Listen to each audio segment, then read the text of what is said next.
I packed perfectly, then was told to unpack and repack for no clear reason.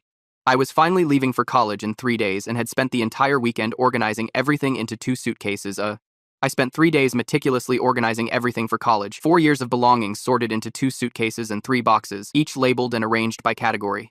I was ready to leave on Thursday, excited about starting my new chapter. Mom walked into my room Sunday night and inspected my packing job. Her eyes narrowed as she scanned the boxes, lingering on certain sections longer than others. "This won't work," she announced, arms crossed. "You need to unpack everything and start over." I stared at her in disbelief. "Why? Everything fits perfectly." "The weight distribution is all wrong," she insisted. "And you should organize by color, not by type. It's more efficient." I wanted to argue, but knew it was pointless. Mom always had the final say in our house. "Fine," I muttered, already dreading the work ahead. Monday was spent entirely unpacking and repacking. 6 hours of my life wasted sorting clothes by color instead of category, separating books into different boxes, and rearranging electronics. Mom hovered nearby the entire time, watching with unusual intensity. Tuesday morning, Tessa knocked on my door with more helpful advice. "Mom says you need to repack again. The weight distribution is still off." I groaned loudly. "You've got to be kidding me." "Sorry," she shrugged, not looking sorry at all. "Dad says it needs to be done now." Another 4 hours wasted. I noticed Tessa lingering in my doorway, her eyes following my movements. She seemed particularly interested when I unpacked my old school papers and journals. Tuesday evening, Dad appeared in my doorway. "I measured the truck," he announced. "We need to consolidate into 2 larger boxes instead of 3 smaller ones." "Are you serious?" I was beyond frustrated. "I've already repacked twice." "Sorry, kiddo, truck dimensions don't lie." He didn't meet my eyes. I stayed up late Tuesday night, reorganizing everything again. Something felt off about the whole situation, but I figured my parents knew what they were doing. Wednesday morning brought Blake to my door. "Winter and summer clothes need to be separated," he declared. "Dad's orders." "We're leaving tomorrow." I snapped. "This is ridiculous." Blake shrugged. "Don't shoot the messenger." I threw my clothes onto the bed in frustration. That's when I noticed something strange. Blake wasn't watching how I packed. He was scanning through my belongings, his eyes lingering on specific items. My phone rang. It was Kiara. "Hey, how's packing going?" she asked. "Terrible. My family keeps making me unpack and repack for the stupidest reasons." "That's weird," she said. "Why would they care how you pack?" Her question crystallized my suspicions. I don't think they care about the packing at all. I think they're looking for something. "Like what?" Kiara asked. "No idea, but they keep watching my stuff, not my technique." After hanging up, I had an idea. I grabbed an old notebook and wrote, "Private Diary" on the cover. Inside, I scribbled some fake secrets about parties and dating. Nothing scandalous, but enough to seem interesting. I left it partially visible under some clothes and waited. Within an hour, Blake was back. "Mom says the zippers on your suitcase might be straining," he announced, eyes already scanning my room. "I'll check them," I said, watching as he casually moved closer to where I'd placed the diary. He lingered near it, pretending to help fold clothes while sneaking glances at the visible pages. His disappointed expression when he found nothing interesting confirmed my suspicions. That evening, I overheard my parents talking in the kitchen. "We're running out of time," Mom whispered urgently. "We need to find it before Thursday." "Maybe it's not in the room," Tessa suggested. "We've looked everywhere." I backed away quietly, my mind racing. What were they searching for? Why were they going through my belongings? The next morning, Mom announced we'd need to delay my departure until next week. "There are some logistics issues with transportation," she explained vaguely. I nodded, pretending to believe her. Whatever they were looking for, I was determined to find it first. My family was hiding something, and I needed to know what it was before I left for college. I texted my roommate Brandon about the delay. Then I grabbed a blank notebook and started planning my own search. 2 could play at this game. Blake returned within an hour of my diary trap. He claimed the suitcase zippers were straining under the weight of my clothes. I nodded and pretended to adjust them while watching him from the corner of my eye. "Need any help?" he asked, casually scanning my room. "I'm good," I replied, deliberately moving away from the fake diary I'd left visible. Blake lingered by my desk, his eyes fixed on the notebook. He picked up some nearby clothes, pretending to fold them while inching closer to my planted bait. I busied myself with the suitcases, giving him the opportunity I knew he wanted. He finally made his move. While organizing my desk, he flipped through several pages of the diary. His expression shifted from curiosity to disappointment as he found nothing but mundane entries about fake parties and imaginary dates. "I should go help Mom with dinner," he announced suddenly. His hasty exit confirmed my suspicions. That night, I crept downstairs for a glass of water. Voices drifted from the kitchen, hushed but urgent. I pressed against the wall, straining to hear. "We're running out of time," Mom whispered. "College starts next week, and we still haven't found it." "Maybe we're looking in the wrong place," Dad suggested. "It could be hidden somewhere else in the house." Tessa's voice joined in. "What if it's not in their room at all? We've searched everywhere." "It has to be somewhere," Mom insisted. "We can't let them leave for college without finding those papers."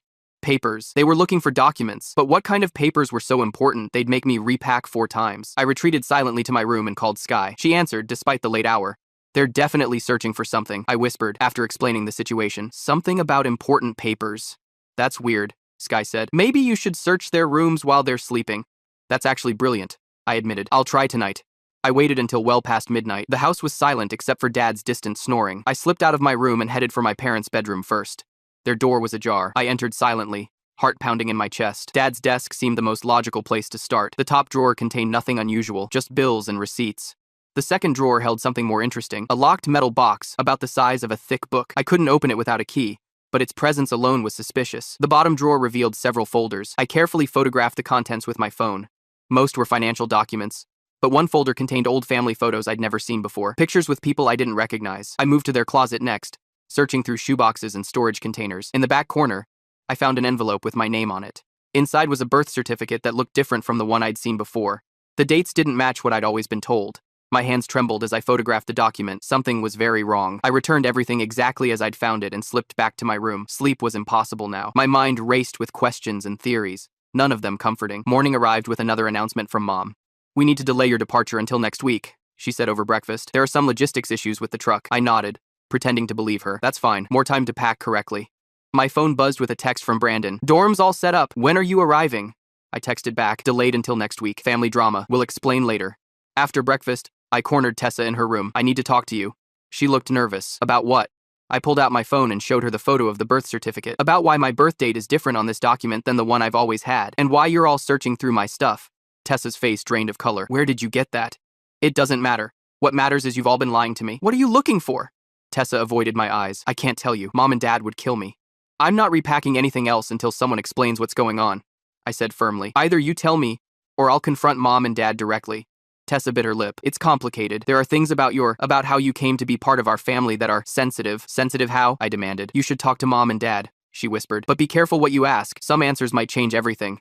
I left her room more confused than before. Whatever secret my family was hiding, it clearly involved my identity. The discrepancies in my birth certificate weren't clerical errors. They were clues to a truth my family desperately wanted to keep hidden. I returned to my room and stared at the half-packed suitcases. College suddenly seemed far less important than discovering who I really was. I took out a notebook and began listing everything I knew and everything I needed to find out. Whatever my family was hiding, I was determined to uncover the truth before I left home, even if that truth might destroy everything I thought I knew about myself. I walked into the living room where my entire family had gathered. My hands clutched the photos of the birth certificate I'd found last night. No more games, no more repacking excuses. Family meeting, now. My voice was steady despite the anger boiling inside me. Mom and Dad exchanged worried glances. Tessa looked at the floor. Blake fidgeted with his phone, suddenly very interested in the screen. "We need to talk about why you've all been searching through my stuff," I said, holding up my phone. "And about this." I showed them the photo of the birth certificate. Mom's face drained of color. Dad cleared his throat and tried to look confused. "That's just a clerical error," he said dismissively. "Nothing to worry about." "Stop lying." I was furious. "I found this in your closet last night. The birth date is different. The hospital is different. Everything about it is different from what you've told me." Mom started crying. Not quiet tears, but deep, body-shaking sobs that seemed to come from somewhere primal. Dad put his arm around her shoulders. "We were going to tell you," he said quietly, "after you turned 18. "Tell me what?" I demanded.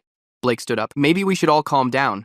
"No," I shouted. "I'm not calming down. I'm not repacking anything else. I want the truth, now." Dad took a deep breath. "You were adopted under unusual circumstances." The word hit me like a physical blow. Adopted. The room seemed to tilt slightly.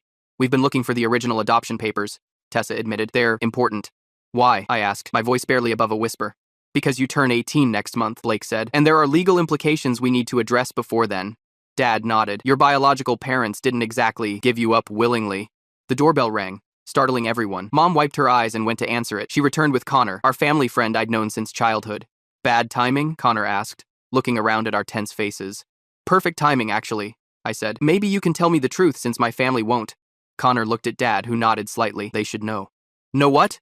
I demanded. Connor sat down heavily on the couch. "I knew your biological parents. They were friends of mine." The room went silent. Even Mom's crying stopped.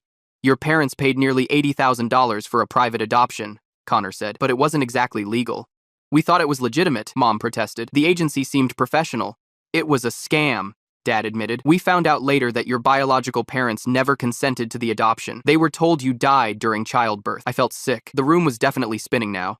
"We've been trying to find the original paperwork," Tessa explained. "Terrell said we needed to understand our legal options." "Terrell?" I asked. "Our lawyer," Dad said. "He warned us that when you turn 18, there could be serious consequences. The statute of limitations on certain aspects of illegal adoption expires." "Your biological parents have been searching for you," Connor said gently, "for years." Mom started crying again. "We were desperate for a child. We'd tried for 8 years. When the agency offered a quick private adoption, we jumped at the chance." "We didn't know," Dad insisted. "Not at first. By the time we found out the truth, you were already our child. We couldn't bear to lose you." I stared at them in disbelief. So you've been lying to me my entire life? To protect you, Mom said through her tears. To protect our family. I want to see everything, I demanded. All the documents, the original birth certificate, everything you've been hiding. Dad nodded slowly. He walked to his office and returned with a metal box, the same one I'd seen in his drawer. He unlocked it with a key from his pocket. This is everything we have, he said, placing it on the coffee table. Inside was a folder containing papers yellowed with age. The top document was a birth certificate with names I didn't recognize listed as mother and father. These are your biological parents, Dad said, pointing to the names. They live about 3 hours from here. They never stopped looking for you. I stared at the names, trying to process what this meant. These people had been searching for me while I lived just hours away. Why now? I asked. Why all the repacking nonsense instead of just telling me? We were trying to find these papers before telling you, Blake explained. We thought they might be hidden in your things. That's the stupidest thing I've ever heard. I snapped. We panicked, Mom admitted. Terrell told us last month about the legal issues. We've been searching everywhere. I looked at the documents spread across the table. My entire identity was being rewritten before my eyes. I need time to think, I said, gathering the papers, and I'm not repacking anything else. I took the documents to my room and closed the door. My phone buzzed with a text from Brandon. Dorm situation all good. See you next week? I stared at the message, then at the birth certificate with my biological parents' names. College suddenly seemed very far away. I spent the entire night researching my biological parents online. Their names felt foreign, yet strangely familiar as I typed them into search engines. They had social media accounts with years of posts about searching for their missing child. I found newspaper articles from when I was born. They had reported their baby stolen from the hospital. The police investigation went cold after a few months. They never stopped looking. I showed everything to my family at breakfast. No one could look me in the eyes. We need to meet with Terrell, Dad said finally. He's expecting us at 10. The drive to Terrell's office was silent. My mind raced with questions no one seemed ready to answer. Terrell was older than I expected, with salt and pepper hair and reading glasses perched on his nose. His office walls displayed law degrees and family photos. I've been your family's attorney for 20 years, he explained. I advised your parents when they first discovered the adoption wasn't legitimate. When was that? I asked. When you were 3, Mom whispered. The agency shut down overnight. We received an anonymous letter explaining what had happened. Terrell nodded. The statute of limitations on kidnapping never expires. The people who ran the agency disappeared with nearly $2 million from dozens of families. What about my parents? I demanded. My biological parents? They could press charges against the agency, Terrell explained, but they could also pursue custody issues, especially since you're not yet 18. Dad looked defeated. We should have told you years ago. We were afraid, Mom added. Afraid you'd hate us. Afraid they'd take you away. Terrell suggested we meet with Naomi, a family therapist who specialized in adoption issues. We went directly from his office to hers. Naomi's office felt warmer than Terrell's. She had us sit in a circle of comfortable chairs. This is a complicated situation, she said after hearing our story. Everyone here is both victim and participant. I couldn't hold back anymore. They lied to me my entire life. They knew my real parents were searching for me. We are your real parents, Mom sobbed. We raised you. We loved you. You stole me, I shouted. We didn't know, Dad insisted. Not at first. And by the time we found out you were our child, we couldn't bear to lose you. Naomi let us argue for nearly an hour. Everyone cried. Everyone yelled. Eventually, we were all emotionally exhausted. What happens now? Tessa asked quietly. I want to contact my biological parents, I said. Mom flinched but nodded. We understand. That night, I sent a message through social media. I explained who I was and included a photo of my original birth certificate as proof. They responded within minutes. They wanted to video call immediately. I stared at their faces on my screen. I had his nose, her eyes. Their features were like puzzle pieces that completed my own. They cried when they saw me. They had never stopped searching. They had 3 other children now, my biological siblings I never knew existed. We never gave you up, my biological mother said through tears. They told us you died during childbirth. We held a funeral for you. I decided to delay starting college for a semester. This situation needed time to resolve. Terrell arranged a meeting between both families the following week. The tension was palpable, as everyone sat in his conference room. My adoptive parents faced potential criminal charges. My biological parents had legal rights they wanted to assert. I was caught in the middle of a nightmare I never created. I don't want anyone going to jail, I said firmly, but I need relationships with both families.